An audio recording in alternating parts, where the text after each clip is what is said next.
അതുകൊണ്ട് ഒന്നിലും നിങ്ങൾ പുറകോട്ട് പോകണ്ട. പക്ഷേ സമ്പാദിക്കുന്നത് എവിടെ നിന്നാണെന്ന് അള്ളാഹ് ചോദിച്ചാൽ പണക്കാരന് കൂട്ടുകാർ ധാരാളം കാണും. പലിശക്കാരൻ പെട്ടെന്ന് വളരും. അവൻ 10,000 രൂപ പലിശയ്ക്ക് കൊടുത്തവൻ 10 മാസം കഴിയുമ്പോ 10 ലക്ഷം രൂപയുടെ ഉടമയായി മാറുകയാണ്. ഈ 10 ലക്ഷം രൂപ വീണ്ടും പലിശയ്ക്ക് കൊടുത്ത് കോടികളുടെ ആസ്തിയുള്ളവനായി മാറുമ്പോ അവസാനം അവന്റെ പണം ഇങ്ങനെ വളർന്നു വരുമ്പോ നാട്ടിൽ സ്വാധീനം അവനാണ്. എന്തിനേറെ അള്ളാന്റെ പള്ളി പരിപാലിക്കുന്ന കമ്മിറ്റിക്കാര് പോലും പലിശക്കാരന്റെ ആസനം താങ്ങിയിട്ട് ജീവിക്കേണ്ടുന്ന ഗതികേടാണ്. അള്ളാഹു കാത്തിരക്ഷിക്കട്ടെ. ഉസ്താദിന് ജുമയ്ക്ക് പലിശക്കെതിരെ പ്രസംഗിക്കാൻ കഴിയൂല. പലിശക്കാർക്കെതിരെ പ്രസംഗിച്ചാൽ ഒന്നാമത്തെ സഫിലിരിക്കുന്നവര് തന്നെ പ്രസംഗം നിർത്തണോ എന്ന് ഉസ്താദിനോട് പറയും. അതിനുള്ള പവർ പലിശക്കാർക്കുണ്ട്. കാരണം അവരാണ് മിനാര ഉണ്ടാക്കി കൊടുത്തത്, അവരാണ് ഹൗൽ ഉണ്ടാക്കി കൊടുത്തത്, അവരാണ് കബറടക്കാൻ സ്ഥലം വാങ്ങിച്ചു കൊടുത്തത്. രക്ഷയില്ല സമുദായമേ. പലിശക്കാരന്റെ തോളത്ത് കൈയിട്ടുകൊണ്ട് നടക്കുമ്പോ കിട്ടുന്ന സുഖം. പള്ളിക്കാട്ടിലാണ് നാളെ മണിയറ, കനമേറിടുന്നു കല്ല് നിന്റെ മീതേ. അള്ളാന്റെ പള്ളിപ്പറമ്പിൽ നിന്നെ കൊണ്ടുവെക്കുമ്പോ അരിയിൽ മണ്ണാണ്, അടിയിൽ മണ്ണാണ്, മുകളിൽ മണ്ണാണ്. ആരോരുമില്ലാത്ത മണ്ണറയ്ക്കകത്ത് പലിശക്കാരന്റെ സഹായം നിനക്കുണ്ടാവൂല പൊന്നുമോനെ. എടുത്തു തരുന്ന കൂട്ടുകാര് ഇന്ന് മുതൽ നമുക്ക് വേണ്ടടാ. പെണ്ണുപിടിയന്മാരാണ് സുഹൃത്തുക്കള്. ഈ രാത്രി മുതൽ നമുക്ക് വേണ്ടടാ. താവനു അലൽ ബിർരി വത്തഖ്വാ വലാ താവനു അലൽ ഇസ്മി വൽ ഉദ്വാൻ. ഗുണത്തിന്റെ പേരിൽ തഖ്വയുടെ പേരിൽ സഹായിക്കുന്ന ഹദ്ദാദ് നഗറിലെ പാവപ്പെട്ട മഹറിന്റെ മക്കളെ കണ്ടില്ലേ? ഉസ്താദേ, ഒരു ദിവസം അതിന് വേണമല്ലോ, ആകെ ഒരു 19-ാം തീയതി മാത്രമാണ് ഒഴിവുള്ളതെന്ന് പറഞ്ഞപ്പോ ആ ഒരൊറ്റ ദിവസത്തെ പരിപാടി വെറുതെ വെക്കാൻ വേണ്ടി തീരുമാനിച്ച മഹറിന്റെ മക്കളാണ് ഇന്ന് ജനങ്ങളെ നിയന്ത്രിക്കാൻ കഴിയാറ് ഓടി നടന്ന് കഷ്ടപ്പെടുന്നത്. അവരുടെ തീരുമാനം കണ്ടോ? അവരൊരുമിച്ച് നിന്നപ്പോ, അവർ ഉസ്താദുമാരോട് അഭിപ്രായം ചോദിച്ചപ്പോ, അവര് സയ്യിദന്മാരോട് ഉപദേശം ചോദിച്ചപ്പോ, ഈ നാട്ടിലും ഈ മഹലിലും അതിന് പുറത്തുമുള്ള ഒരു അന്യവധത്തിൽപ്പെട്ട പെൺകുട്ടിയടക്കം 7 പാവപ്പെട്ട പെൺകുട്ടികളുടെ കണ്ണീരിന്റെ തുള്ളികള് ഈ ദുനിയാവിന്റെ തൊലിക്ക് പുറത്ത് വീഴുന്നതിന് മുമ്പ് കൈക്കുമ്പിൾ വാണിച്ചേറ്റെടുക്ക ആ പാവപ്പെട്ട ചെറുപ്പക്കാർക്ക് കഴിഞ്ഞു പോയത് എന്തിന്റെ പേരിലാ? താവനോ അലൽ ബിർരി വത്തഖ്വാ. പരസ്പരം അല്ലാഹുവിന് വേണ്ടി സഹായിക്കടാ. എന്തിനാ സിനിമയ്ക്ക് വേണ്ടി കൂട്ടുകൂടുന്നത്? എന്തിനാ നാട്ടിൽ ഫിത്നയുണ്ടാക്കാൻ ഒരു കൂട്ടുകൂടുന്നത്? എന്തിനാണ് ഉസ്താദുമാരെ കുറിച്ച് ആക്ഷേപം പറയാന്, പരിഹാസം പറയാന്, ഉസ്താദുമാർ അറിയാത്ത കാര്യങ്ങൾ ഉണ്ടാക്കി പറയാന്? എന്തിനാണ് തോളത്ത് കൈയിട്ടുകൊണ്ട് പണത്തിന്റെ പവറിൽ അങ്ങനെ ഒരു കൂട്ടുകെട്ട്? എന്തിനാ? എന്റെ പ്രിയപ്പെട്ട ചെറുപ്പക്കാരാ, നമുക്ക് വേണ്ടത് അല്ലാഹുവിന്റെ പൊരുത്തത്തിന് വേണ്ടിയുള്ള കൂട്ടുകെട്ടാ. ആ കൂട്ടുകാരന്റെ കണ്ണീരുള്ള ദുആയാണ് നമുക്ക് വേണ്ടത്. പണത്തിന്റെ പവർ ദുനിയാവിന്റെ നൈമിഷികമാകുന്ന അന്തരീക്ഷത്തിൽ കെട്ടടങ്ങും. പ്രിയപ്പെട്ടവരെ, വല്ലാഹിറത്തു ഖൈറും വഅബ്ഖാ. എന്നെന്നും ശേഷിക്കുന്നതും ഉത്തമമായതും ആഖിറം മാത്രമാണ്. അല്ലാഹു നമ്മെ അനുഗ്രഹിക്കുമാറാകട്ടെ. നമ്മളൊക്കെ ഭാഗ്യവാന്മാരാണ്. ഇരിക്കുന്ന ഈ ജനസഞ്ചയത്തെ ഒന്ന് കണക്കെടുത്തു നോക്കുക.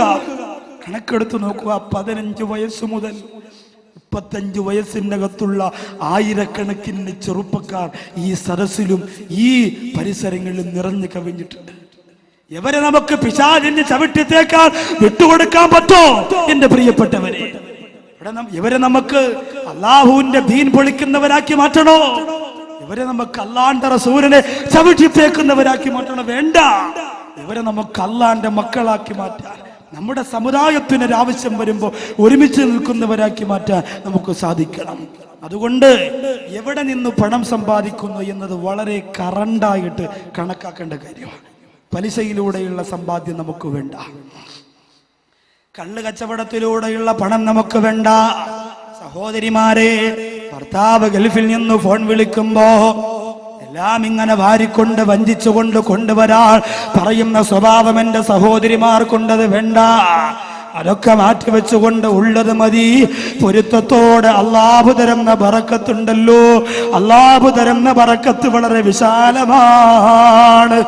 ആ ബറക്കത്ത് മതി നമ്മുടെ പണത്തിന്. അല്ലാഹു തൗഫീഖ് തരട്ടെ. ബഹുമാനപ്പെട്ട ഉമർ ബിൻ ഖത്താബ് റളിയല്ലാഹു അൻഹു ഇറാഖ് എന്ന് പറയുന്ന രാജ്യത്തെ കീഴടക്കുകയാണ്. ഇറാഖ് എന്ന് പറയുന്ന രാജ്യത്തെ കീഴടക്കിയിട്ട് ഉമർ ബിൻ ഖത്താബ് റളിയല്ലാഹു അൻഹു സ്വത്തുവകകളും ആഭരണങ്ങളും എല്ലാം കിട്ടിയപ്പോ ഉമർ റളിയല്ലാഹു അൻഹു പൊട്ടിക്കരയുകയാ. അണികൾ വന്നിട്ട് ചോദിക്കുന്ന, പ്രിയപ്പെട്ട ഖലീഫ, അവിടെ നിന്നിരാ കരയുന്നത്? സ്വത്ത് കിട്ടിയില്ലേ, ആഭരണം കിട്ടിയില്ലേ, അധികാരം കിട്ടിയില്ലേ, ഇറാഖ് എന്ന രാജ്യത്തെ പിടിച്ചടക്കാ കഴിഞ്ഞില്ലേ, പിന്നെന്തിനാ അവിടെ നിന്ന് പൊട്ടിക്കരയുന്നതെന്ന് ചോദിച്ചപ്പോ ബഹുമാനപ്പെട്ട ഉമർ ബിൻ ഖത്താബ് റളിയല്ലാഹു അൻഹു കരഞ്ഞുകൊണ്ട് പറഞ്ഞതെന്താ? ഇന്നലിൽ മാലി ലററാറാ കലറാരത്തിൽ ഖംരി. കള്ളു മനുഷ്യന്റെ തലച്ചോറിനെ പിടിക്കുന്ന പോലെ, കള്ളു മനുഷ്യന്റെ മസ്തിഷ്കത്തെ മരവിപ്പിക്കുന്നത് പോലെ സമ്പത്ത് മനുഷ്യനെ പിടിച്ചടക്കുന്നതാ. ഒരുപാട് പണം വന്നു പോയാ അല്ലാഹുവെ മറക്കുന്നതാ. ഒരുപാട് സുഖം വന്നു പോയാ അല്ലാഹുവെ മറക്കുന്നതാ. ഒരുപാട് ആഡംബരം വന്നു പോയാ പടച്ചോനെ മറക്കുന്നതാ. ഉമർ ബിൻ ഖത്താബ് റളിയല്ലാഹു അൻഹു അല്ലാഹുവിന്റെ പള്ളിയിലേക്ക് നിസ്കരിക്കാൻ വേണ്ടി ഓടി വരികയാ. അസ്ർ നിസ്കാരത്തിന് ഓടി വരുമ്പോ സുബ്ഹാനല്ലാഹ്, അല്ലാഹുവിന്റെ ആരംഭപ്പുവായ റസൂൽ നിസ്കാരം കഴിഞ്ഞിട്ട് സലാം വീട്ടുന്ന രംഗമാ കണ്ടത്. ഉമർ റളിയല്ലാഹു അൻഹു കരയുകയാ. സലാം വീട്ടിയ പ്രവാചകന്റെ മുമ്പ് പോയിരുന്നിട്ട് കരഞ്ഞുകൊണ്ട് പറയുന്ന, നബിയേ, ഇന്നലെ ഞാൻ വാങ്ങി ഈന്തപ്പനത്തോട്ടമുണ്ടല്ലോ, അത് അല്ലാഹുവിന്റെ ദീനിന് വേണ്ടി സ്വതക്ക തരുന്ന നബിയേ. അല്ലാഹുവിന്റെ റസൂൽ ചോദിച്ചു, എന്തേ ഉമർ ഇതിന്റെ കാരണോ? ഉമർ റളിയല്ലാഹു അൻഹു പറയുന്ന, നബിയേ, ആ ഈന്തപ്പനത്തോട്ടത്തിൽ വെള്ളമൊഴിച്ചു കൊടുത്തത് കൊണ്ട്, ആ ഈന്തപ്പനത്തോട്ടത്തിൽ വെള്ളമൊഴിക്കാൻ പോയത് കൊണ്ട് എന്റെ അസ്ർ നിസ്കാരത്തിന്റെ പ്രവാചകന്റെ കൂടെയുള്ള ജമാഅത്ത് നഷ്ടപ്പെട്ടു പോയി നബിയേ. അതുകൊണ്ട് ആ തോട്ടം എനിക്ക് വേണ്ട എന്ന് പറഞ്ഞവര് ദുനിയാവിന്റെ ആഡംബരത്തിന്റെ അപകടമറിഞ്ഞവരാ. നമ്മളോ ഭർത്താവ് ഗൾഫിൽ നിന്ന് വന്നാ പിന്നെ മുസല്ലമടക്കി കട്ടിലിന്റെ അടിയിൽ വലിച്ചെറിയുന്ന കാസർഗോഡ് ജില്ലയിലെ പെങ്ങളെ, പർദ്ദ കൊണ്ട് മാത്രം സ്വർഗം കിട്ടുമെന്ന് മോഹിക്കണ്ട, മക്കന കൊണ്ട് മാത്രം സ്വർഗം കിട്ടുമെന്ന് മോഹിക്കണ്ട, ഭർത്താവിന്റെ കൂടെ ആണ്ട് നേർച്ചയ്ക്ക് മുറൂസിനും പോയത് കൊണ്ട് മാത്രം സ്വർഗം കിട്ടുമെന്ന് കരുതണ്ട. അല്ലാഹുവിനെ പേടിച്ചുകൊണ്ട് ഓരോ സെക്കൻഡും ചെലവഴിക്കാ. എന്റെ പ്രിയപ്പെട്ട സഹോദരിമാര് മനസ്സ് വെക്കണേ. അല്ലാഹുവിന്റെ റസൂല് പറയുന്നു, ഇന്നലിൽ മാലി ലററാറാ കലറാറത്തിൽ ഖംരി. സമ്പത്തിന്റെ ഒരു മാസ്മരിക ശക്തിയുണ്ട്. കലറാറത്തിൽ ഖംരി, കള്ളിന്റെ ശക്തി പോലെ, കള്ള് തലച്ചോറിൽ പിടിക്കുന്ന പോലെ, കള്ള് മസ്തിഷ്കത്തെ മരവിപ്പിക്കുന്ന പോലെ പണം മനുഷ്യനെ മരവിപ്പിക്കുന്നതാ. ചില ആൾക്കാരൊക്കെ ഗൾഫിൽ പോയിട്ട് വന്നാ പിന്നെ ആരും അറിയൂല. 10 കാശ് കിട്ടിക്കഴിഞ്ഞാൽ പിന്നെ ആരെയും തിരിച്ചറിയൂല. അള്ളാഹു കാത്തിരക്ഷിക്കട്ടെ. ഉമർ റളിയല്ലാഹു അൻഹു പറയുന്നു, ഇറാഖ് എന്ന് പറയുന്ന രാജ്യത്തെ പിടിച്ചടക്കി ധാരാളം സ്വത്തും സമ്പാദ്യവും ഒക്കെ കിട്ടിയതിന്റെ പേരിൽ എന്തിനാണ് ഞാൻ കരയുന്നതെന്ന് ചോദിച്ച സഹാബ, ഈ സ്വത്തിന്റെ പേരിൽ നിങ്ങളുടെ മനസ്സ് മാറാൻ സാധ്യതയുള്ളത് കൊണ്ട് ഞാൻ പൊട്ടിക്കരയുകയാണ്. അല്ലാഹു തആല നമ്മെ കാത്തിരക്ഷിക്കട്ടെ. ബഹുമാനപ്പെട്ട സഅദ് റളിയല്ലാഹു അൻഹു ഒരിക്കൽ പ്രവാചകന്റെ മുമ്പ് വന്നിട്ട് പറഞ്ഞു, അല്ലാഹുവിന്റെ റസൂലേ, അങ്ങ് എനിക്ക് വേണ്ടി ദുആ ചെയ്യണം. ഉദുല്ലാഹ അയ്യജഅലനി മുസ്തജാബദ് ദഅവാ. അല്ലാഹു ദുആ സ്വീകരിക്കപ്പെടുന്ന ഒരാളാകണമെന്ന് ആഗ്രഹമുണ്ട്. അതിനുവേണ്ടി അള്ളാന്റെ നബി അവിടെ ദുആ ചെയ്യണം. നമ്മൾ ചെയ്യുന്ന ദുആ അല്ലാഹ് സ്വീകരിക്കണമെന്ന് ആഗ്രഹിക്കാത്ത എത്ര പേരുണ്ട്? എല്ലാവർക്കും ആഗ്രഹമുണ്ട്. ചോദിച്ച അപ്പ കിട്ടണമെന്നാണ് നമ്മുടെ ആഗ്രഹം. ചോദിച്ചാൽ ആ സെക്കൻഡിൽ കിട്ടണം. ഇല്ലെങ്കിൽ നമുക്ക് മുമ്പ് ഒരാള് റമളാൻ മാസത്തിൽ ലൈലത്തുൽ ഖദർ ചോദിച്ചു. റമളാൻ മാസത്തിൽ ലൈലത്തുൽ ഖദർ ചോദിച്ചു. അയാൾ എന്ത് കാര്യം ചോദിച്ചാൽ അപ്പടി കിട്ടണം, ഇല്ലെങ്കിൽ വലിയ പാടാ. അങ്ങനെ അള്ളാന്റെ പള്ളിക്കകത്ത് ലൈലത്തുൽ ഖദർ ഇരിക്കാൻ വേണ്ടി പോയി. ലൈലത്തുൽ ഖദറിൽ ഇഅ്തികാഫ് ഇരിക്കാൻ വേണ്ടി അല്ലാഹുവിന്റെ റസൂൽ സല്ലല്ലാഹു അലൈഹി വസല്ലമ തങ്ങൾ ഇഅ്തികാഫിന്റെ പ്രതിഫലം പറഞ്ഞ പള്ളിയിലേക്ക് അയാൾ നിസ്കരിക്കാൻ വേണ്ടി പോയി. എല്ലാ ഉപ്പപ്പമാരും പള്ളിയുടെ ഫ്രണ്ടിൽ പോയി അല്ലാഹുവേ ലൈലത്തുൽ ഖദർ തരണേ അല്ലാഹ്, ലൈലത്തുൽ ഖദർ തരണേ അല്ലാഹ് ദുആ ചെയ്തുകൊണ്ടിരിക്കുക. ഇയാളും പോയിട്ട് ലൈലത്തുൽ ഖദർ തരണേ അല്ലാഹ് എന്ന് പറഞ്ഞുകൊണ്ട് ദുആ ചെയ്തുകൊണ്ടിരുന്നു. അന്ന് പഴയതുപോലെ ഇന്നത്തെ പോലെ ലൈറ്റും വലിയ വലിയ പ്രകാശമുള്ള ട്യൂബ് ലൈറ്റുകളൊന്നുമില്ല. ആ ഒരു മണ്ണെണ്ണ വിളക്ക് മാത്രമേ ഉണ്ടാവുള്ളൂ. അതിങ്ങനെ പള്ളിയുടെ പുറകുഭാഗത്ത് കെട്ടിത്തൂക്കിയിട്ടിരിക്കും. പള്ളിയുടെ പുറകുഭാഗത്ത് ഇങ്ങനെ കെട്ടിത്തൂക്കിയിട്ടിരിക്കും. അത്ര മാത്രമേ ഉണ്ടാവുള്ളൂ, മണ്ണെണ്ണ വിളക്ക്. ആ മണ്ണെണ്ണ വിളക്ക് ദാവൂദ് നബി അലൈഹിസ്സലാം സബൂർ എന്ന് പറയുന്ന കിതാബ് പ്രസംഗിച്ചുകൊണ്ടിരുന്നപ്പോൾ ഒരാൾ മുമ്പിരുന്ന് ഉറങ്ങി. അപ്പൊ ദാവൂദ് നബി അലൈഹിസ്സലാമിന് അള്ളാഹ് വഹി അറിയിച്ചു കൊടുത്തു, അള്ളാഹുവിന്റെ കാര്യം പറയുമ്പോൾ ഉറങ്ങുന്നവനെ അവന്റെ കാര്യം പറയുമ്പോൾ അള്ളാഹു ഉറങ്ങുമെന്ന് പറയാൻ പറഞ്ഞു ദാവൂദ് നബിയോട്. ദാവൂദ് നബി അങ്ങനെ പ്രസംഗിച്ചപ്പോ അടുത്തിരിക്കുന്നവൻ വിളിച്ചുണർത്തി. അപ്പോ അള്ളാഹു വഹി അറിയിച്ചു കൊടുത്തു ദാവൂദ് നബിക്ക്, ശ്രദ്ധിക്കാതെ മറ്റുള്ളവർ ഉറങ്ങുന്നോ ഉണ്ടെന്നോ നോക്കിക്കൊണ്ടിരിക്കുന്നവന് അള്ളാഹു ശ്രദ്ധിക്കൂല എന്ന് പറയാൻ പറഞ്ഞു. അപ്പൊ പ്രശ്നമാണ്, ഏതായാലും പ്രശ്നമാണ്. നമ്മുടെ ശ്രദ്ധ ഇങ്ങോട്ടിരിക്കട്ടെ, ഉറങ്ങേ വീഴെ അള്ള കാക്കട്ടെ. അപ്പോ സമ്പത്ത് ഒരുപാട് കൂടുമ്പോ, പ്രത്യേകിച്ച് ഹറാമായ സമ്പത്ത് കൂടിയാൽ എന്തായാലും നമ്മുടെ മനസ്സ് മാറിപ്പോകും. ഹലാലായ സമ്പാദ്യം നമുക്ക് അധികരിച്ചാലും മനസ്സ് മാറിപ്പോകും. അതുകൊണ്ട് ചെയ്യുന്ന ദുആ അല്ലാഹ് സ്വീകരിക്കണമെന്ന് ആഗ്രഹിക്കാത്ത ആരാവുള്ളത്? ദുആ സ്വീകരിക്കണം, നമ്മുടെ എല്ലാവരുടെയും ദുആ സ്വീകരിക്കണം. ലൈലത്തുൽ ഖദർ ചോദിക്കാൻ വേണ്ടി മണ്ണെണ്ണ വിളക്കിന്റെ നേരെ താഴെ ഒരാൾ പോയിരുന്നിട്ട് ദുആ ചെയ്യുക, അല്ലാഹു ലൈലത്തുൽ ഖദർ തരണേ അല്ലാഹ്. ചെറിയ വെളിച്ചേ ഉള്ളൂ. അപ്പൊ ഈ മണ്ണെണ്ണ വിളക്ക് പൊത്തിട്ടുണ്ടായിരുന്നു, ചെറിയ ഒരു ഹോൾ ഉണ്ടായിരുന്നു. അപ്പൊ ഓരോ തുള്ളി മണ്ണെണ്ണ ഇങ്ങനെ വന്ന് വീഴാണ്. ഇവൻ ഇങ്ങനെ ലൈലത്തുൽ ഖദർ താ അല്ലാഹ് എന്ന് പറയുമ്പോൾ ഒരു തുള്ളി ഒന്ന് തല വീഴും. ഇവൻ പറയും അൽഹംദുലില്ലാഹ്. രണ്ടാമത് വീണ്ടും തുള്ളി ഇങ്ങനെ വീഴുമ്പോ ഇവൻ പറയും ലൈലത്തുൽ ഖദർ ഇങ്ങനെ എല്ലാവർക്കും ചോദിച്ച ഉടനെ കിട്ടുന്നത് കൊണ്ടാ ഫ്രണ്ട് സഫിൽ ഇരിക്കുന്നവരൊക്കെ അനങ്ങാതെ ഇങ്ങനെ ഇരിക്കുന്നത് എന്ന് മൂപ്പര് കരുതി. അവസാനം മണ്ണെണ്ണ തീർന്ന് വിളക്കണഞ്ഞപ്പോ പുള്ളി അൽഹംദുലില്ലാഹ് എന്ന് പറഞ്ഞ് വീട്ടിൽ ചെന്നു. പെണ്ണുമുള്ള ചോദിച്ചു, ആദ്യമായി ലൈലത്തുൽ ഖദറിന് പോയ നിങ്ങളാ, എന്തേ പെട്ടെന്ന് തിരിച്ചു വന്നെന്ന് ചോദിച്ചു. ലൈലത്തുൽ ഖദർ എനിക്ക് കിട്ടി. എങ്ങനെ കിട്ടിയത്? ലൈലത്തുൽ ഖദർ കിട്ടി, പക്ഷേ ഒരു ചെറിയ മണ്ണെണ്ണയുടെ ഗ്യാസ് ഉണ്ട് എന്ന് പറഞ്ഞിട്ട് ഇങ്ങനെ തൊട്ട് മണപ്പിച്ചു കൊടുക്കാൻ. ചോദിക്കുന്നത് അപ്പോഴപ്പോഴും കിട്ടണം എന്ന് ആഗ്രഹിക്കുന്നത് ഒരു മണ്ടത്തരമാണ്. പതുക്കെ കിട്ടുള്ളൂ. പക്ഷേ സഅദ് റളിയല്ലാഹു അൻഹുവിന്റെ ആഗ്രഹം എന്താ? അല്ലാഹുവേ, ഞാൻ ദുആ ചെയ്യുമ്പോ ആ ദുആ അല്ലാഹു സ്വീകരിക്കണം നബിയേ, അതിനൊരു വഴി പറഞ്ഞു തരുമോ നബിയേ? ചെയ്യുന്ന ദുആ സ്വീകരിക്കാനുള്ള വഴി പറയാൻ പോവുകയാണ്. സഅദ് റളിയല്ലാഹു അൻഹുവിനോട് അല്ലാഹുവിന്റെ റസൂൽ പറഞ്ഞു, ഞാൻ ഈ പറഞ്ഞു തരാൻ പോകുന്ന കാര്യം നിന്റെ ജീവിതത്തിൽ നീ ശ്രദ്ധിച്ചാൽ നിന്റെ ദുആ അല്ലാഹു സ്വീകരിക്കുന്നതാ. ഞാൻ ഈ പറഞ്ഞു തരുന്ന കാര്യം നിന്റെ ജീവിതത്തിൽ നീ ശ്രദ്ധിച്ചാൽ നിന്റെ ദുആ അല്ലാഹു സ്വീകരിക്കുന്നതാണ്. കാസർഗോഡ് ജില്ലയിലെ ഹദ്ദാദ് നഗറിൽ ഒരുമിച്ച് കൂടിയ എന്റെ പ്രിയപ്പെട്ട സഹോദരങ്ങളോട് പറയുകയാ, ഈ കാര്യം ചെയ്യാ നിങ്ങൾ ഒരുക്കമാണോ? ഒരുക്കമാണോ? ഇൻഷാ അല്ലാഹ് അങ്ങനെ ഒരുങ്ങിയാ നിങ്ങളെ ദുആ അല്ലാഹ് സ്വീകരിക്കും. എന്ത് ചെയ്താലും അല്ലാഹ് അപ്പം സ്വീകരിക്കും. നബി തങ്ങൾ സഅദ് റളിയല്ലാഹു അൻഹു പറഞ്ഞു കൊടുക്കാൻ പോകുന്ന മറുപടിയാ, ഉദുഉല്ലാഹ അയജഅലനി മുസ്തജാബ ദഅവാ. നബിയേ, ദുആ സ്വീകരിക്കപ്പെടാൻ അവിടെ നിന്ന് ദുആ ചെയ്യണം. ഞാൻ ചെയ്യുന്ന ദുആ അല്ലാഹ് സ്വീകരിക്കണം നബിയേ. അങ്ങനെ ഒരു പവർ എനിക്ക് കിട്ടണമെന്ന് പറഞ്ഞപ്പോ അല്ലാഹുവിന്റെ റസൂൽ പറഞ്ഞു കൊടുക്കുന്നു, ഞാൻ ഈ പറയുന്ന കാര്യം ചെയ്താ മതി. ഞാൻ ഈ പറയുന്ന കാര്യം നിങ്ങൾ ചെയ്താൽ നിങ്ങളുടെ ദുആ അല്ലാഹ് സ്വീകരിക്കും. ചെയ്യാൻ ഒരുക്കമാണോ? ഇൻഷാ അല്ലാഹ്. ഇൻഷാ അല്ലാഹ് എന്ന് ഉറച്ചു പറഞ്ഞ ഇൻഷാ അല്ലാഹ്. അല്ലാഹു നമ്മുടെ നിയ്യത്ത് കബൂലാക്കട്ടെ. അല്ലാഹുവിന്റെ റസൂൽ പറയുന്ന കാര്യം എന്താ? അത്തിബ് മതഅമക കുൻ മുസ്തജാബ ദഅവാ.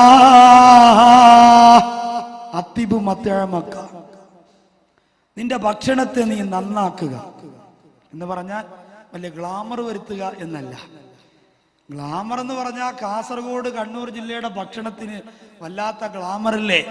ഇന്ന് വൈകുന്നേരം ചായ കുടിക്കാനായി കൊണ്ടിരുത്തിയ വീടിന്റെ മുമ്പ് നിരത്തി വെച്ച ഭക്ഷണം ഉണ്ടല്ലോ, പേരൊന്നും എനിക്കറിയില്ല, പേര് പറയാനും എനിക്കറിയില്ല. കേട്ടു പണ്ട് പിന്നെ നമ്മൾ ദറസിൽ പഠിക്കുമ്പോൾ ഇസ്ലങ്കി സർവാക്കണ പോലെയുള്ള പേരുകളാ ഇപ്പോഴത്തെ ഭക്ഷണത്തിന്റെ പേര്.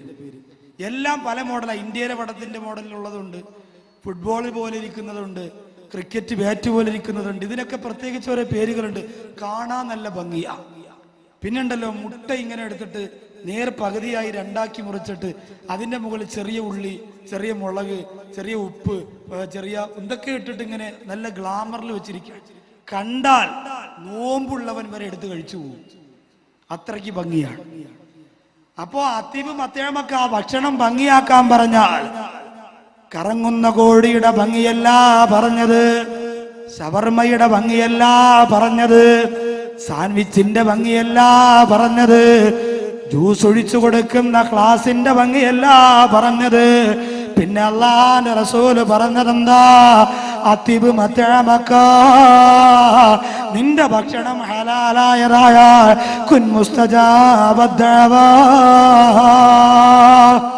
നീ ദുആ സ്വീകരിക്കപ്പെടുന്നവനാകും. നിങ്ങളപ്പോ പറയൂ, ഉസ്താദേ ഞാൻ ചെറിയ പരിചയമായിട്ടൊക്കെ ബന്ധപ്പെട്ടു പോയി, അതുകൊണ്ട് ഇന്നത്തെ രാത്രി ഞാൻ തീരുമാനിക്കുന്നു ഒരു മാസം കൂടി ആ പരിചയമായി ബന്ധപ്പെട്ടിട്ട് മാറിക്കൊള്ളാം. അത് പാടില്ല. നാളെ മരണപ്പെട്ടു പോയാൽ അള്ളാന്റെ പള്ളിപ്പറമ്പലിന്റെയും നിങ്ങളുടെയും മയ്യത്ത് കൊണ്ടുവച്ചാൽ അഭിമാനത്തോടെ അള്ളാഹുവിന്റെ ബർസഖ് ജീവിതത്തിൽ അഭിമാനത്തോടെ കിടന്നിറങ്ങണമെങ്കിൽ ഹറാമായ ഭക്ഷണം നമുക്ക് കിട്ടാൻ പാടില്ല. അബൂബക്കർ സിദ്ദീഖ് റളിയല്ലാഹു തആല അൻഹു അദ്ദേഹത്തിനോട് ഭാര്യ ഒരു ദിവസം പറഞ്ഞു, പ്രിയപ്പെട്ടവരെ, എനിക്ക് അലുവ കഴിക്കണമെന്ന മോഹമുണ്ട്, നടത്തി തരുമെന്ന് ചോദിച്ചു. അലുവ അന്നത്തെ കാലത്ത് ഇന്നത്തെ നമ്മൾ അലുവയെ പോലെയുള്ള അലുവ കാണൂല. ഹലുവ എന്ന് പറഞ്ഞാൽ മധുരമുള്ളത് എന്ന് മാത്രമേ അർത്ഥമുള്ളൂ, മധുരമുള്ളത്. അപ്പൊ അന്നത്തെ അലുവ ഏതാണോ അത്. ഇപ്പൊ നിങ്ങൾ ചോദിക്കും ബുഖാരിയിലുണ്ടോ? അബൂബക്കറിന്റെ ഭാര്യ അലുവ ചോദിച്ചൊന്ന് ബുഖാരിയിലുണ്ടോ വാക്കവി എന്ന് ചോദിച്ചാൽ ബുഖാരിയിലില്ല. നിങ്ങൾ ഇനി അത് ചോദിച്ചുകൊണ്ട് വരണം. എല്ലാവർക്കും ബുഖാരി ചോദിപ്പോൾ ഇച്ചിരി കൂടുതല, അങ്ങ് മാറിക്കോളും കുറച്ച് കഴിയുമ്പോൾ. കുറച്ചു പേർക്കൊക്കെ മാറി തുടങ്ങിയിട്ടുണ്ട്. അപ്പോ അലുവ ചോദിച്ചു, വേണമെന്ന് പറഞ്ഞു. അബൂബക്കർ സിദ്ദീഖ് റളിയല്ലാഹു അൻഹു പറഞ്ഞു, പെണ്ണേ അലുവ വാങ്ങിത്തരാൻ എന്റെ കയ്യിൽ കാശില്ല. ആരാ പറയുന്നത്? ആരംഭ റസൂലിന്റെ അരികത്തായുറങ്ങുന്ന അതിർപ്പൂ അബൂബക്കർ ഉമറന്നോരേ സ്വർഗ ഇടം കണ്ട് കരൽ പോട്ടി തകർന്നോനാണേ. അള്ളാന്റെ റസൂലിന്റെ ചാരത്ത് കിടന്നിറങ്ങുന്ന ഇസ്ലാമിക ചരിത്രത്തിന്റെ രാജകുമാരനെ അബൂബക്കർ സിദ്ദീഖ് റളിയല്ലാഹു അൻഹു പറയുകയാ, കാസർഗോഡ് ജില്ലയിലെ അദ്ദാദ് നഗറിൽ വന്ന പാവപ്പെട്ട പെങ്ങളെ, നിന്റെ ഭർത്താവിനോട് നീ എന്തെങ്കിലും കഴിക്കണമെന്ന് പറഞ്ഞാൽ വാങ്ങിക്കൊണ്ട് തരാതിരിക്കുമോ? കറങ്ങണ കോഴി വേണമെന്ന് പറയുമ്പോ ഒരു കറക്കത്തിനകത്ത് വാങ്ങിക്കൊണ്ട് തരുന്ന മണവാളന്റെ പവർ മറന്നു പോകുന്ന പെണ്ണേ, എന്തിനേറെ മോഡൽ ആഭരണം വേണമെന്ന് പറയുമ്പോ, വസ്ത്രം വേണമെന്ന് പറയുമ്പോ, സുഖം വേണമെന്ന് പറയുമ്പോ, സന്തോഷം വേണമെന്ന് പറയുമ്പോ അത് മുഴുവനും നിനക്ക് വാങ്ങിക്കൊണ്ട് തരുന്ന ഭർത്താവിന്റെ പവർ അറിയാത്ത പെങ്ങളെ, അതിനുള്ള എല്ലാ സാമ്പത്തിക ശേഷി അല്ലാഹു തന്ന് അനുഗ്രഹിച്ചിരിക്കുന്ന എന്റെ പ്രിയപ്പെട്ട ചെറുപ്പക്കാരാ, അബൂബക്കർ സിദ്ദീഖ് റളിയല്ലാഹു അൻഹു പറയുന്ന പെണ്ണെ, നിനക്ക് അലുവ വാങ്ങിത്തരാനുള്ള കാശന്റെ കൈവശമില്ല എന്ന് പറഞ്ഞുകൊണ്ട് കരയുമ്പോ അബൂബക്കർ സിദ്ദീഖ് റളിയല്ലാഹു അൻഹു ഭാര്യയോട് ചോദിക്കുകയാ, ദുനിയാവിലെ അലുവ വേണമോ ആഖിറത്തിന്റെ അലുവ വേണമോ? അത് മൗലിയാക്കന്മാരുടെ സ്ഥിരം ചോദ്യമാണ്. പെണ്ണ് സാരി വേണോന്ന് പറയുമ്പോൾ ദുനിയാവിലെ സാരി വേണോ ആഖിറത്തിലെ സാരി വേണോ? പെണ്ണ് പേടിച്ചിട്ട് ആഖിറത്തിലെ മതി എന്ന് പറയുമ്പോൾ ശരി, അപ്പൊ അസ്സലാമു അലൈക്കും, ആ കാര്യത്തിൽ നിന്ന് രക്ഷപ്പെടാലോ. നിങ്ങൾക്കും അങ്ങനെ ചോദിക്കാം, ഈമാനുള്ള പെണ്ണ് ആഖിറത്തിലെ സാരി വേണോന്ന് പറയുള്ളൂ. പക്ഷെ അബൂബക്കർ സിദ്ദീഖ് റളിയല്ലാഹു അൻഹുവിന്റെ ഭാര്യയ്ക്ക് ഈമാനില്ല എന്ന് പറയാൻ പറ്റുമോ? ദുനിയാവിലെ അലുവ വേണോ ആഖിറത്തിലെ അലുവ വേണോ? അബൂബക്കർ സിദ്ദീഖ് റളിയല്ലാഹുവിന്റെ ഭാര്യയ്ക്ക് മനസ്സിലായി സംഭവം. മൂപ്പരുത്തി പറഞ്ഞു, എനിക്ക് ദുനിയാവിലെ അലുവ മതി തൽക്കാലം, ആഖിറത്തിലെ ഞാൻ പിന്നെ പടച്ചോന്റെ വാങ്ങിച്ചോളാം. കുടുങ്ങി. കൊടുത്തല്ലേ പറ്റൂ. കാശില്ല എന്ന് പറഞ്ഞു. കാശില്ല എന്ന് പറയുമ്പോ പെട്ടിയും പ്രമാണം എടുത്തുകൊണ്ട് ആ ഭാര്യ വീട്ടിൽ പോവില്ല. ഈമാനും തഖ്വയും തന്റെ ഉള്ള പെണ്ണ. ഇന്നത്തെ പെണ്ണുങ്ങളെ പോലെ ഭർത്താവിന്റെ കാലിൽ കുരു വരുമ്പോ വാപ്പാക്ക് സുഖമില്ല എന്ന് പറഞ്ഞ് പെട്ടിയെടുത്തുണ്ടെങ്കിൽ വീട്ടിൽ പോവും. ആ സ്വഭാവം ഇല്ല. ഭർത്താവ് നിനക്ക് ഈ ജീവിത കാലഘട്ടത്തിൽ മുഴുവനും നിന്റെ പ്രിയപ്പെട്ടവർ ചെയ്തു തരുന്നതിന് തിരിച്ചു നീ കൊടുക്കേണ്ടത് എപ്പോഴാ തിരിച്ചു കൊടുക്കേണ്ടത്? ഇപ്പോഴല്ല, എപ്പോഴാ? ആദ്യം അസുഖം വരുന്നതും തളരുന്നതും ഭർത്താവാണ്, ഭാര്യമാരല്ല. ഭർത്താക്കന്മാരാണ്. പെട്ടെന്ന് ജോലിയൊക്കെ ചെയ്ത് അസുഖം വന്ന് തളർന്ന് കിടക്കുമ്പോ അപ്പോഴാണ് പെണ്ണെ നിന്റെ വിലയറിയുന്നത്. 20 വയസ്സു മുതൽ നിന്നെ ഓമനിച്ച് വളർത്തിയ, 20 വയസ്സു മുതൽ നിന്റെ വികാരവും നിന്റെ വിചാരവും പൂർത്തീകരിക്കാൻ നിന്റെ കൂടെ നിഴല് പോലെ നിന്ന ഭർത്താവിന് വേണ്ടി നീ സഹായം തിരിച്ചു ചെയ്യേണ്ടത് ആ ഭർത്താവ് ഒരുപാട് രോഗിയായി കിടക്കുന്ന സമയത്താണ്. അതുകൊണ്ടാണ് അയ്യൂബ് നബി അലൈഹിസ്സലാത്തു വസ്സലാമിന് കിട്ടിയ ഭാഗ്യം കണ്ടോ. അല്ലാഹു നമ്മുടെ ഭാര്യമാരെ സ്വാലിഹത്തുകളാക്കി തരട്ടെ. സുഖത്തിന് വേണ്ടി കൊണ്ടു നടക്കാൻ വേണ്ടി എന്തിനാണ് പ്രിയപ്പെട്ടവരെ ഒരു ഭാര്യ? കൂട്ടുകാരനെ കാണിക്കാൻ വേണ്ടി എന്തിനാണ് ഒരു ഭാര്യ? ഒരിക്കലും നമ്മൾ ഭാര്യയെ മറന്നുകൊണ്ട് നമ്മൾ മറ്റൊരു ചിന്തയിലേക്ക് കടന്നു പോകരുത്. എത്രയോ പേര് അറിയപ്പെട്ട ഉസ്താദുമാരെ കുറിച്ച് പോലും അപവാദങ്ങൾ പറഞ്ഞു പരത്തുന്നുണ്ട്. അള്ളാഹുവിനെ സാക്ഷിയാക്കിയിട്ട് മഹർ കൊടുത്തുകൊണ്ട് നിക്കാഹ് ചെയ്ത പ്രിയപ്പെട്ട ഭാര്യയെ വഞ്ചിച്ചു പോകുമെന്ന് പറയാൻ, ഒരാലിമിനെ കുറിച്ച് പറയാൻ എങ്ങനെയാണ്? എന്റെ പ്രിയപ്പെട്ട ചെറുപ്പക്കാരാ, നമ്മുടെ മനസ്സത്രത്തോളം ചീഞ്ഞളിഞ്ഞു പോയോ? അള്ളാഹു കാത്തിരക്ഷിക്കട്ടെ. ഒരിക്കലും അങ്ങനെ പറയരുത്, അതൊക്കെ അപകടമാണ്. അവർക്കൊക്കെ നാശം അവരുടെ ജീവിതത്തിലൂടെ അള്ളാഹു തിരിച്ചു കൊടുക്കുന്നതാ. അയ്യൂബ് നബി അലൈഹിസ്സലാമിന്റെ എല്ലാവരും കളഞ്ഞിട്ട് പോയി. ശരീരം ദുർഗന്ധം വമിക്കാൻ കഴിയാറ് പൊട്ടിനാറിയപ്പോ എല്ലാവരും കളഞ്ഞിട്ട് പോയി. സ്വത്തുക്കളൊക്കെ പോയി, കുടുംബമൊക്കെ പോയി.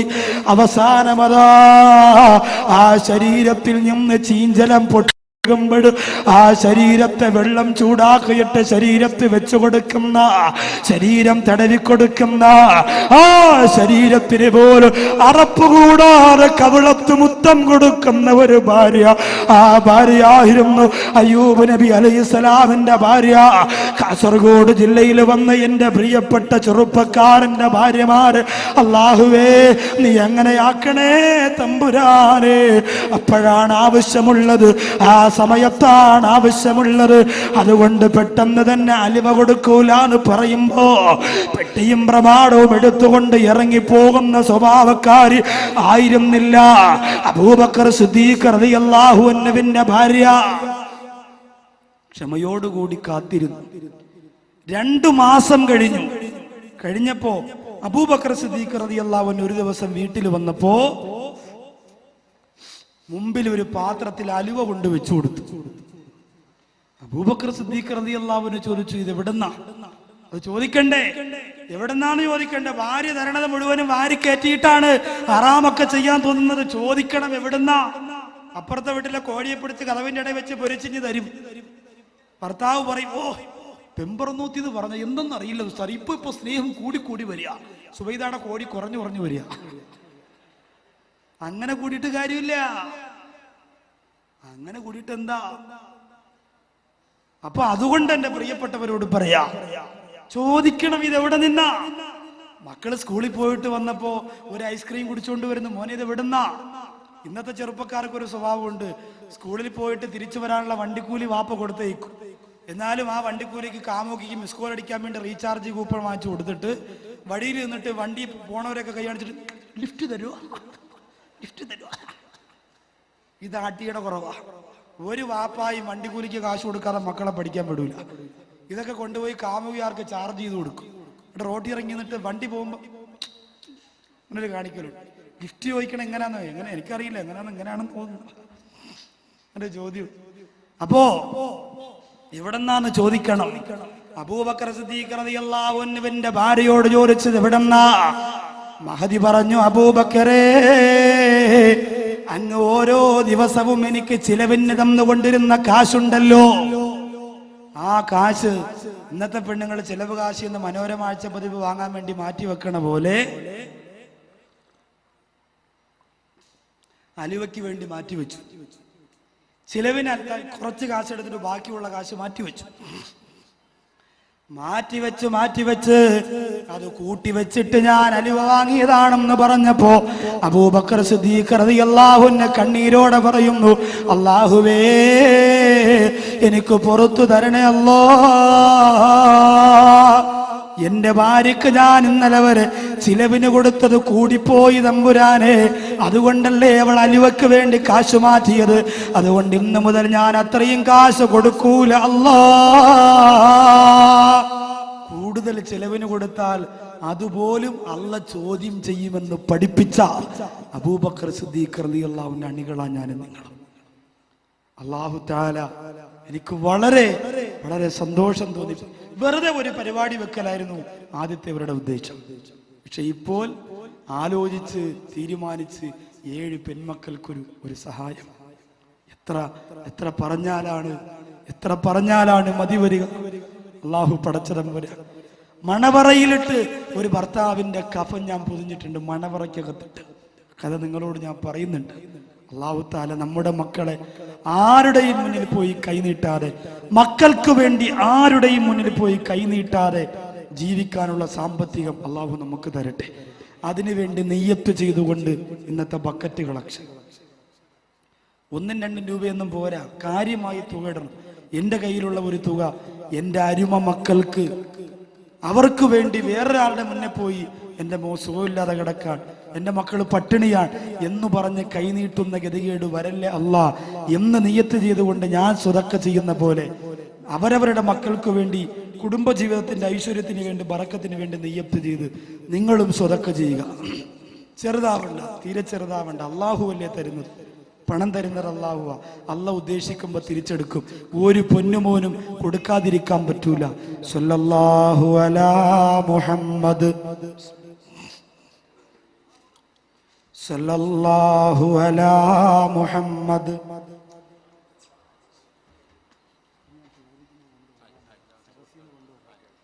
അല്ലാഹുമ്മ സല്ലി അലാ മുഹമ്മദ്.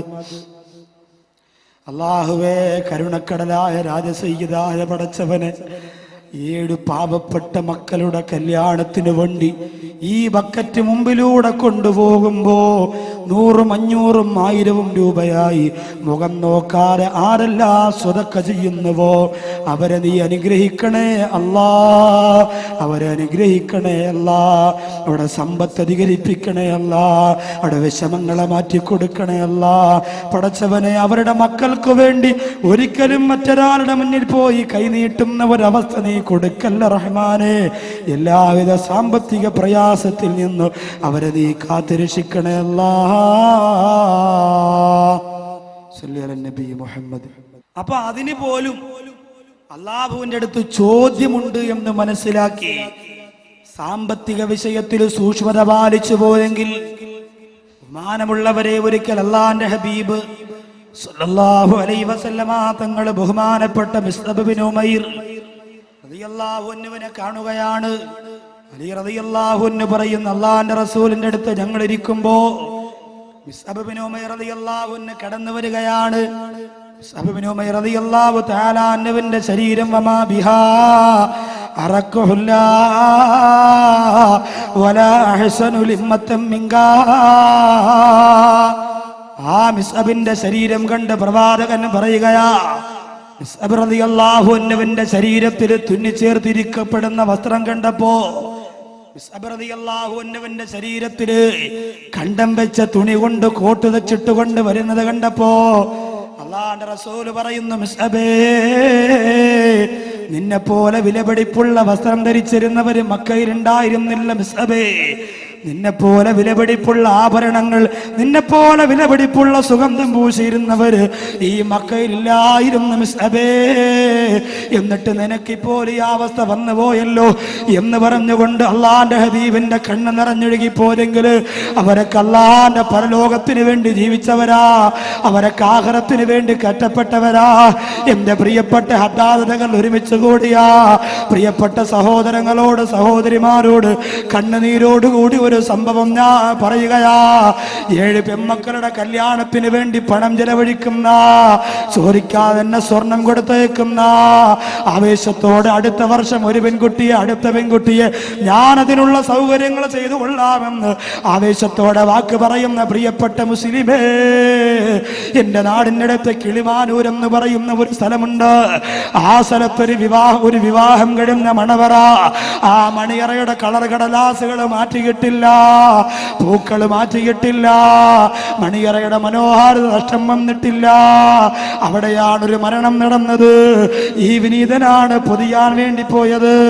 ആ മയ്യത്ത് പൊതിയാൻ ആ വീട്ടിന്റെ അകത്തേക്ക് കിടന്നു ചെന്നപ്പോ മണവറയുടെ കട്ടിലാണ് പ്രിയപ്പെട്ടവരെ പൊതിയാൻ വേണ്ടി മയ്യത്തിനെ കിടത്തിയിരുന്നത്. അത്ഭുതം തോന്നിപ്പോ എനിക്ക്. കല്യാണം കഴിഞ്ഞിട്ട് 3 മാസം മാത്രമാണ് ഭർത്താവിന്റെ ശരീരം പൊരിഞ്ഞെടുത്തു കൊണ്ടുവരുമ്പോ പ്രിയപ്പെട്ട ഭാര്യ അവസാനമായൊരു നോക്കുന്ന കാണണമെന്ന് പറഞ്ഞ് മുടിയെല്ലാം വാരിപ്പിരുന്ന് കിടക്കുകയാണ്. ആർക്കും ഒന്നും പറയാൻ കഴിയുന്നില്ല. പാവപ്പെട്ട പൊന്നുമോള് എന്റെ പ്രിയപ്പെട്ട ഇക്ക എന്ന് വിളിച്ചുകൊണ്ട് മയ്യത്തിന്റെ അടുത്തേക്ക് വന്ന് തല ചുവലിടിച്ചുകൊണ്ട് പൊട്ടിക്കരഞ്ഞ് പിടിച്ചുകൊണ്ട് അകത്തേക്ക് പോവുകയാണ്. മയ്യത്ത് കൊണ്ടുവരുമ്പോ 2-3 ഉപ്പമാരെന്നോട് പറഞ്ഞതാ, ശ്രദ്ധയോടെ കേൾക്കണേ, വളർന്നു വരുന്ന ചെറുപ്പക്കാരാ, അല്ലാഹു തരുന്ന പണത്തിന്റെ പവർ കൊണ്ട് എല്ലാം മറന്നുകൊണ്ട് ആനന്ദിക്കുന്ന, ആഹ്ലാദിക്കുന്ന, സുഖിക്കുന്ന, രസിക്കുന്ന യുവത്വമേ, ശ്രദ്ധയോടുകൂടി കേട്ടോ. 2-3 ഉപ്പമാര് പറയുകയാണ്, ഉസ്താദേ ഇവനതിന്റെ ആവശ്യമുണ്ടായിരുന്നോ? ഞാൻ ചോദിച്ചു, മരണമല്ലേ, അതല്ല കൊടുക്കുന്നതല്ലേ, അവൻ മനഃപൂർവ്വം ചെയ്തതല്ലല്ലോ. അപ്പോഴാണ് ഒരാൾ പറഞ്ഞത്, ഉസ്താദേ 3 വർഷത്തിൽ കൂടുതൽ ഇവൻ ജീവിച്ചിരിക്കൂല എന്ന് തിരുവനന്തപുരം RCCയിലെ ഡോക്ടർ സർട്ടിഫിക്കറ്റ് കൊടുത്തതാ. പിന്നെ എന്തിനാണ് അവൻ കല്യാണം കഴിക്കാൻ പോയത് ഉസ്താദേ? പിന്നെ എന്തിനാണ് നിക്കാഹിന് വേണ്ടി ഒരുങ്ങിയത്? കാര്യം അന്വേഷിച്ചപ്പോൾ ആ യുവാവിന്റെ പിതാവ് പറഞ്ഞത്, ഉസ്താദേ എന്റെ പൊന്നുമോനോട് നമ്മളൊക്കെ പറഞ്ഞതാ വേണ്ട, കല്യാണം കഴിക്കണ്ടടാന്ന് പറഞ്ഞപ്പോ അവൻ പറഞ്ഞു, ഏതെങ്കിലും ഒരു പാവപ്പെട്ട യതീം കുട്ടിയെ കല്യാണം കഴിക്കാ. ആ പെൺകുട്ടിയുടെ കണ്ണീരുള്ള പ്രാർത്ഥന കേട്ടുകൊണ്ട് അള്ളാഹു എനിക്ക് ആഫിയത്ത് തന്നാൽ, അള്ളാഹു എന്റെ രോഗ്യം മാറ്റി തന്നാൽ ഞാൻ രക്ഷപ്പെടുമല്ലോ. അതിനു വേണ്ടിയിട്ടാണ് ഇറങ്ങിത്തിരിച്ചത്. ഞാൻ ആ പ്രിയപ്പെട്ട ഭർത്താവ് മരിച്ചുപോയ ഭർത്താവിന്റെ വീട്ടിലേക്ക് ചെന്നു.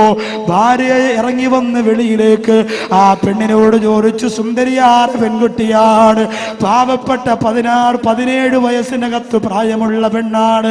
ആ പെണ്ണിനോട് ഞാൻ ചോദിച്ചു, മരിക്കുമെന്ന് ഉറപ്പുള്ള ഭർത്താവിന് വേണ്ടി എന്തിനാണ് നിക്കാഹിന് സമ്മതിച്ചതെന്ന് ചോദിച്ചപ്പോ ആ പെണ്ണ് പറഞ്ഞ കണ്ണീരിന്റെ കഥയുണ്ടല്ലോ. എന്റെ പ്രിയമുള്ളവര്, ഈ പാവപ്പെട്ട നൗഷാദ് വാക്കവിയുടെ കൽബിനെ തകർത്ത് കളഞ്ഞതാ. ഹദ്ദാദ് നഗറിൽ 7 മക്കൾക്ക് വേണ്ടി സ്വർണം കൊടുത്തവരെ നിങ്ങൾ ഭാഗ്യവതികളാ. ഹദ്ദാദ് നഗറിൽ 7 മക്കൾക്ക് വേണ്ടി 6000 കൊടുത്തവരെ, 5000 കൊടുത്തവരെ, 10000 കൊടുക്കുന്നവരെ, നിങ്ങളൊക്കെ ഭാഗ്യവാന്മാരാ. ആ പെണ്ണ് പറയുന്നു, ഉസ്താദേ എന്റെ വാപ്പ മരിക്കുമ്പോ ഞങ്ങള് 4 മക്കളാണ്, 4 പെൺമക്കളാണ് ഉമ്മാക്കുള്ളത്. വാപ്പ മരിക്കുമ്പോ ഞങ്ങള് 4 പെൺമക്കൾ യതീമീങ്ങളായ, വാപ്പ ഇല്ലാത്ത 4 മക്കളാണ് ഉമ്മാരെ മടിത്തട്ടിലുള്ളത്. അവസാന ഉമ്മയാണ് ഞങ്ങളെ 4 പേരെയും വളർത്തിയത്. ബന്ധുക്കള് സഹായത്തിനില്ല, കുടുംബക്കാര് സഹായത്തിനില്ല. എന്റെ ഉമ്മ വേറെ ഒരു വിവാഹം പോലും കഴിക്കുന്നതിനെ കുറിച്ച് ചിന്തിക്കാറ് 4 പെൺമക്കളല്ലേ എന്ന് ചിന്തിച്ചുകൊണ്ട് കണ്ണീരോടെ ജീവിച്ചു. എല്ലാ വെള്ളിയാഴ്ചയാകുമ്പോഴും എൻ്റെ ഉമ്മ വീട്ടിൽ നിന്ന് ഒരുങ്ങിയിട്ട് പോകലുണ്ട്. എവിടേക്കാണ് പോകുന്നതെന്നറിയോ? ഓരോ ജുമാ നടക്കുന്ന പള്ളിയുടെ മുറ്റത്ത് പോയിട്ട് എൻ്റെ പ്രിയപ്പെട്ട ഉമ്മ ഷാള് വിരിച്ചിട്ട്, എൻ്റെ പ്രിയപ്പെട്ട ഉമ്മ കർച്ചീപ്പ് വിരിച്ചിട്ട്, 4 പെൺമക്കളാണ്, അവരെ ചികിത്സിക്കണം, അവരെ പഠിപ്പിക്കണം, അവരെ നിക്കാഹ് കഴിപ്പിക്കണമെന്ന് പറഞ്ഞുകൊണ്ട് പൈസ പിരിക്കുമായിരുന്നു. ഓരോ വെള്ളിയാഴ്ചയും ഞങ്ങൾ 4 പേരും കൂടി പൈസ എണ്ണി നോക്കാറുണ്ട്. കാണാറുണ്ട്. ചില ദിവസം 850 രൂപ കാണും, ചില ദിവസം 1000 രൂപ കാണും, ചില ദിവസം 350 രൂപ കാണും. അങ്ങനെ പൈസ എണ്ണി എണ്ണി എണ്ണി എണ്ണി എന്റെ പ്രിയപ്പെട്ട ഉമ്മ ഒന്നാമത്തെ മോളെ കെട്ടിച്ചു. 3 പെമ്മക്കളുടെയും കല്യാണം. എന്റെ ഉമ്മ ഓരോ പള്ളിയിൽ പോയി ഓരോ സംഘടനയ്ക്ക് അപേക്ഷ കൊടുത്തു. ഓരോ നേതാക്കന്മാരുടെ വീട്ടുവളപ്പിൽ പോയിട്ട് അവര് കൊടുക്കുന്ന കാശ് കൊണ്ട് വന്നാണ് നടത്തിയത്. എന്റെ വിവാഹപ്രായമായപ്പോ എന്റെ ഉമ്മാക്ക് ഷുഗർ ബാധിച്ചുകൊണ്ട് ഉമ്മാടെ വലത്തേക്കാല് പഴുത്തറച്ചിട്ട് എന്റെ ഉമ്മാടെ കാല് തുടയുടെ ഭാഗം വെച്ച് മുറിച്ചു കളഞ്ഞു. തിരുവനന്തപുരം മെഡിക്കൽ കോളേജിലെ ഡോക്ടർ പറഞ്ഞു, ഉമ്മ ഇനി ഇറങ്ങി നടക്കാൻ പാടില്ല. 1.5 കാലം കൊണ്ട് എന്റെ പ്രിയപ്പെട്ട ഉമ്മ വീട്ടിലേക്ക് മടങ്ങി വന്നപ്പോ എന്റെ മുഖത്ത് നോക്കിയിട്ട് പറഞ്ഞു, പെണ്ണേ നീ ഭാഗ്യം കെട്ടവളാ. നിന്നെ പ്രസവിച്ചപ്പോഴാണ് നിന്റെ വാപ്പ മരിച്ചുപോയത്. നിന്റെ വിവാഹത്തിന്റെ സമയമായപ്പോ എന്റെ കാല് കൂടി പോയല്ലോ, ഇനി എന്ത് ചെയ്യുമെന്ന് പറഞ്ഞ് എന്റെ പ്രിയപ്പെട്ട ഉമ്മ ഓരോ ദിവസവും പൊട്ടിക്കരയുമായിരുന്നു. ഉസ്താദേ, അങ്ങനെ ഇരിക്കുമ്പോഴാണ് എന്റെ ഒരു കൂട്ടുകാരി വന്നിട്ട് പറഞ്ഞത്, പെങ്ങളെ നിനക്കൊരാലോചന വന്നിട്ടുണ്ട്. സ്ത്രീധനം കൊടുക്കണ്ട, 1 രൂപ പോലും കൊടുക്കണ്ട, 1 നാണയത്തൊട്ട് പോലും നിനക്ക് ചെലവില്ല, നിന്റെ ഉമ്മാക്കൊരു കാശ് പോലും ചെലവ് വരൂല. എനിക്ക് വളരെ സന്തോഷമായി. തുള്ളിച്ചാടി കുളിച്ചൊരുങ്ങിയിട്ട് ഞാൻ ഒരുങ്ങിയിരുന്നു. എന്നെ കാണാമെന്ന മണവാൾ എന്നോട് രഹസ്യമായിട്ട് സംസാരിക്കണമെന്ന് പറഞ്ഞു.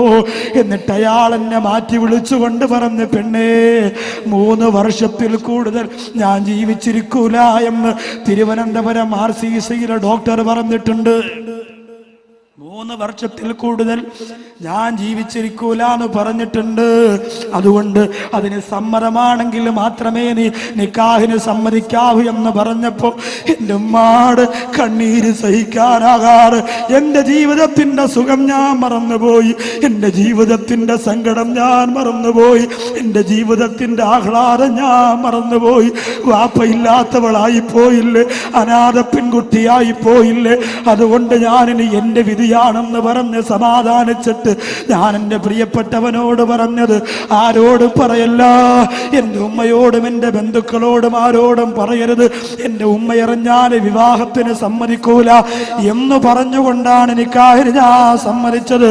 എന്നിട്ട് ഞാനെന്നും ദുആ ചെയ്യുമായിരുന്നു, റബ്ബേ 3 വർഷം പോയിട്ട് 3 മാസം പോലും എനിക്ക് എൻ്റെ ഭർത്താവിൻ്റെ കൂടെ മണിയറ പങ്കിടാനുള്ള ഭാഗ്യം അല്ലാഹു തന്നില്ലല്ലോ എന്ന് പറഞ്ഞുകൊണ്ട് പൊട്ടിക്കരഞ്ഞു പോയ തിരുവനന്തപുരം ജില്ലയുടെ അനാഥ പെൺകുട്ടിയെ പോലെ ഒരു പെൺകുട്ടി പോലെ കാസർഗോഡ് ജില്ലയിൽ ഉണ്ടാവാൻ പാടില്ല. എത്ര പാവപ്പെട്ടവര് കരഞ്ഞോ, ആ കണ്ണീരൊപ്പാ ഞങ്ങളുണ്ടെന്ന് പറയാ. പണമില്ലാതെ മരിക്കുന്നെങ്കിൽ അങ്ങ് പോട്ടടോ, പവറില്ലാതെ മരിക്കുന്നെങ്കിൽ അങ്ങ് പോട്ടടാ. ഒരു പാവപ്പെട്ട പെൺകുട്ടിയുടെ വിവാഹത്തിന് വേണ്ടി പണം മാറ്റി വെച്ചതിന്റെ പേരിൽ അല്ലാഹു കട്ടപ്പാട് തരുന്നെങ്കിൽ 2 കൈയും നീട്ടി സ്വീകരിച്ചോ. ആ കട്ടപ്പാട് നമുക്ക് വേണമെടാ. അഭിമാനത്തോടെ പറഞ്ഞു. ആയിരക്കണക്കിന് ജനങ്ങൾ ഒരുമിച്ച് കൂടിയ ഈ സരസ്വര സാക്ഷി നിർത്തിയിട്ട് ചോദിക്കുകയാ, 7 പെൺമക്കളുടെ വിവാഹ ആവശ്യത്തിന് വേണ്ടി 10,001 രൂപ ആരും ആലോചിക്കാറ്, മുഖത്ത് നോക്കാറ്, അല്ലാഹുവിനെ സാക്ഷി നിർത്തി പൊന്നോമന നിന്റെ മക്കളെ മാത്രം മനസ്സിൽ കണ്ടിട്ട് ആവേശത്തോടെ ചാടി എഴുന്നേറ്റ് ആദ്യം പറയാ മനസ്സ് കാണിക്കുന്നവരാരാ? പാവപ്പെട്ട നൗസാർ വാക്കവിക്ക് അല്ലാഹു ആഫിയത്ത് തന്നിരിക്കുന്നിടത്തോളം കാലം മരിക്കുന്നത് വരെ അവർക്ക് വേണ്ടി ദുആ ചെയ്യും, മറക്കൂല. ആരാണ് ആദ്യമായി ഈ നിറഞ്ഞു കവിഞ്ഞ മജ്‌ലിസിൽ എഴുന്നേൽക്കുന്നതാരാ? 10,001 രൂപയ്ക്ക് പകരം ഞാൻ കൊടുത്തുകൊള്ളാമെന്ന്. എന്റെ പ്രിയ സുഹൃത്തെ ബി കലാം, അള്ളാഹു അദ്ദേഹത്തെ അനുഗ്രഹിക്കട്ടെ. പിന്നെ തങ്ങൾ KPS തങ്ങൾ, AB അബ്ദുൽ കലാം, അള്ളാഹു താല 2 പേരെയും അനുഗ്രഹിക്കട്ടെ. ഞാൻ ഈ വലിയ തുക പറയുമ്പോൾ ആർക്ക് സങ്കടം തോന്നരുത്. 100, 200, 500, 1000 രൂപ കൊടുക്കുന്നതും പുണ്യമാണ്. പക്ഷെ ഇതിന് ഞാൻ ചോദിച്ചത് മറുപടി നിങ്ങൾക്കുണ്ടെങ്കിൽ നിങ്ങൾ പറയും. അള്ളാഹു കഴിവ് തന്നവർ പറയും, അള്ളാഹു സ്വത്ത് തന്നവർ പറയും, അള്ളാഹു തന്നവർ പറഞ്ഞാൽ മതി, ഇല്ലാത്തവർ പറയണ്ട. വെല്ലുവിളിയല്ല. അള്ളാഹു താല ഈ 2 സഹോദരങ്ങൾ അനുഗ്രഹിക്കും. സലീം അബ്ദുൽ ഖാദർ 10,000 രൂപ. കുലൂ തക്ബീർ 3 പേർക്ക് ദുആ ചെയ്തിട്ട് ഞാൻ ചോദിക്കും, സന്തോഷത്തോടുകൂടി പറയും. സ്ത്രീകൾ അതിന് പകരം സ്ത്രീകൾക്ക് 10,000 രൂപയ്ക്ക് പകരം ഒരു സ്വർണത്തിന്റെ മുത്താണെങ്കിലും മതി, ഊരി വലിച്ചെറിഞ്ഞു കൊടുക്കും. പെങ്ങളെ, ആർക്ക് വേണ്ടിയാ? ആർക്ക് വേണ്ടിയാ? ആരാ കൊണ്ടുപോയിട്ടുള്ളത്? ആരാണ് ഖബറിന്റെ അകത്ത് ആഭരണം അണിഞ്ഞു പോയിട്ടുള്ളത്? ആർക്കാണ് അതൊക്കെ ഉപയോഗത്തിൽ വന്നിട്ടുള്ളത്? പാവപ്പെട്ട മക്കളുടെ വിവാഹത്തിന് അവർ കണ്ണീരോടുകൂടി ഉസ്താദുമാര് ദുആ ചെയ്തവർ ആമീൻ പറയുമ്പോൾ ആ ദുആ അള്ളാന്റെ അടുത്ത് നിന്ന് കിട്ടാൻ എന്റെ പ്രിയപ്പെട്ട ഹദ്ദാദ് നഗറിലെ സഹോദരിമാർ ഒരു ഉമ്മ മക്കളെ പോലെ അള്ളാഹു തന്ന സ്വത്തല്ലേ വാരി കൊടുക്ക പടച്ചോന്റെ ദീനിന് അള്ളാഹു അനുഗ്രഹിക്കട്ടെ. എ ബി അബ്ദുൽ കലാം എന്ന് പറയുന്ന സഹോദരൻ, പിന്നെ നമ്മുടെ തങ്ങള്, അതുപോലെ സലീം അബ്ദുൽ ഖാദർ എന്ന സഹോദരൻ, PM അബ്ബാസ്. സല്ലല്ലാഹു അലാ മുഹമ്മദ് സല്ലല്ലാഹു അലൈഹി വസല്ലം.